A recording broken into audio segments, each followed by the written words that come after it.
your kitchen dietitian, and today I'm going to talk about adapting recipes to make them healthier and to accommodate what foods you have in your kitchen. Today I'm going to cook a recipe from one of my recent favorite recipe books, Veggies at Home, Relax Honey. So I'm going to be cooking the chicken, tomato, and green bean curry. Now the recipe calls for about 2.5 pounds of chicken thighs. I find thighs a little bit fattier.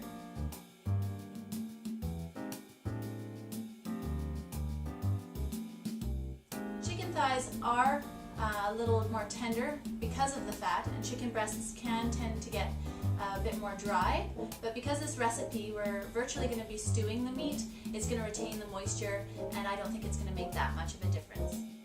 Now I see here there's also some fat that I can trim on my chicken breasts.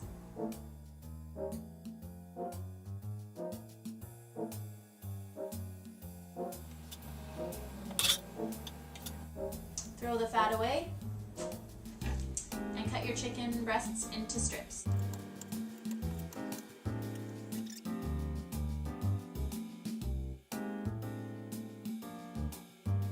Change cutting boards and wash my knife in very hot and soapy water. Alright, within the first 10 minutes of cooking, I'm going to be adding my oil, seasonings, garlic, and onion. So I'm going to get that ready. It calls for about 6 cloves of garlic, so I'll chop that first, and I'll show you my trick to chopping garlic. First I cut off the ends. The outer part should come off quite easily. Smash it with my knife. Now my garlic won't go anywhere when I start chopping. Now the recipe calls for 1 cup of chopped red onion. Now I just have one, and it says you can use 1 large onion. This is fairly large, but I like to add extra vegetables in all my recipes. So I'm going to throw in another half of a regular onion that I've got.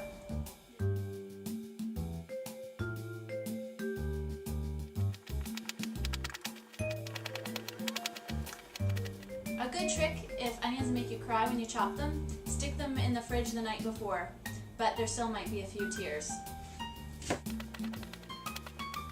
Now that the ingredients are ready to go, I'll invite you into my kitchen to see how it all comes together. This recipe calls for a 1/2 cup of oil heated on medium-high. Now, I don't like to add so much fat and oil to my recipes, so I'm actually going to cut it in half.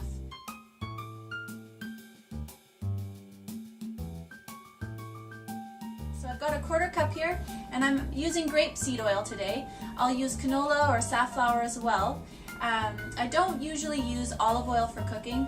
One, because it tastes so good and I like to save it for my salads, and also it doesn't have a very high smoke point, which means that components in the oil can burn, making it less healthy when you cook at higher temperatures.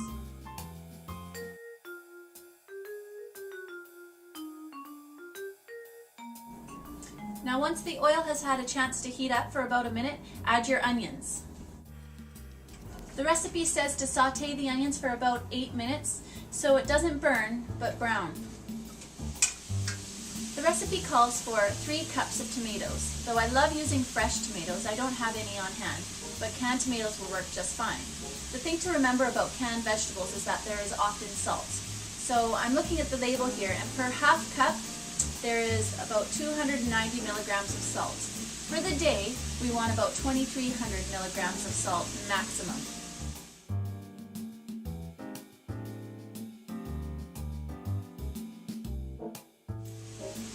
If I use the whole can of tomatoes in my recipe, that means each serving will have approximately 300 milligrams of sodium in their serving, which is only 1/5 of the daily requirements. Not too bad. The recipe, on the other hand, does call for an additional teaspoon of salt. Since I'm adding about a teaspoon in my can, I'm not going to add any extra salt.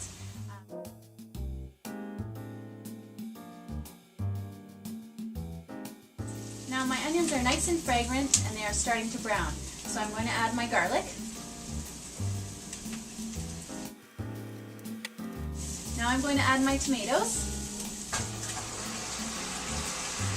The recipe calls for 3 cups, but I've got about 4.5 here. I can go ahead and add my spices.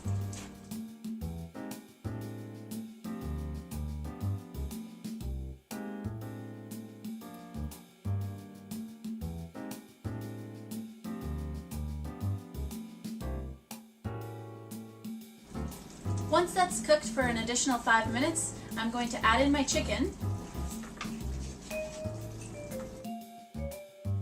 plus a half a cup of water.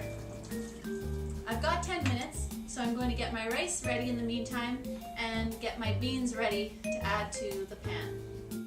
I always keep a big bag of brown rice with me because you can use it for almost any meal with vegetables, meat. It's a higher fiber, whole grain option, and I think everyone should have some of this.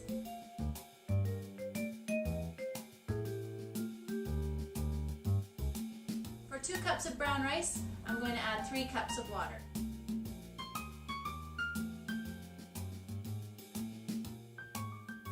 Rinsing rice is easy. Just add water, stir it up a bit. This helps remove the extra starch so that your rice won't stick to itself. Just drain off the water and then add your water for cooking. I've pre-washed my green beans. Now I'm going to chop them up. The recipe calls for 1 pound. I might actually have closer to 1.5 or 2 pounds here.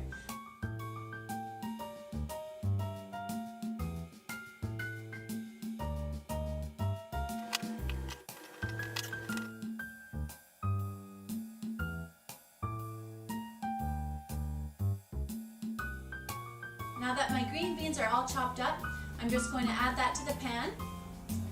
It'd be nice if I had a larger pan with all the extra veggies I add, but I'm going to make this work. Now doesn't this look beautiful already? Once you've given it a good stir, cover it up.